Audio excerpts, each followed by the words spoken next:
I've read 5 books in July, so let's have a quick recap. As always, reviews for all of these books can be found in my grid. My first read of July was technically a June read that fell into July, and that was Catarbasis by R.F. Kuang, and this was a DNF. I DNF'd at about 430 pages, so we can't say I didn't give this a good go. I really wanted to love this book, I think mostly because it's so popular. I didn't want to be the one person that didn't like it, and I did really try with it, I did.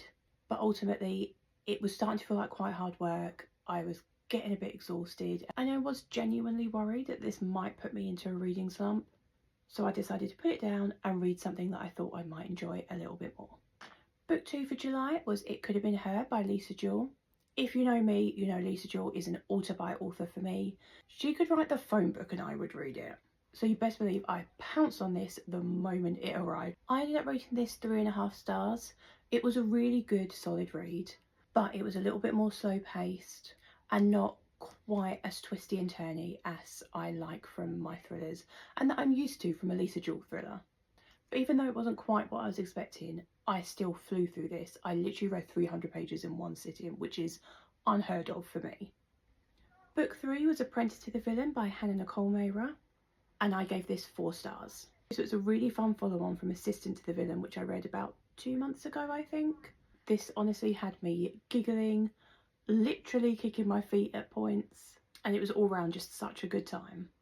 Accomplice to the Villain by Hannah Nicole Mehra was my 4th read of July.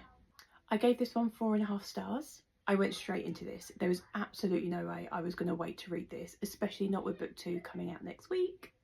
Just like the other 2 books, it was such good fun, and this series just never fails to put you in a good mood. The banter is just so organic, it is so funny, and I really want to be part of this little found family. And my final read of July was The Midnight Train by Matt Haig.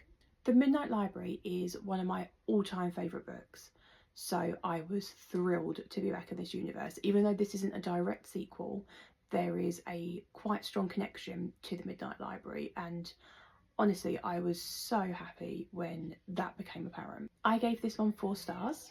I really love the concept of this book, and I think if we were all given the opportunity to go back and relive some of our memories, we'd want to change something, right?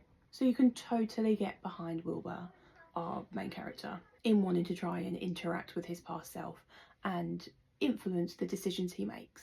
And my favourite read of July, which is probably no surprise, Accomplice to the Villain. So that was my little July wrap up. I would love to hear what your favourite read of July was.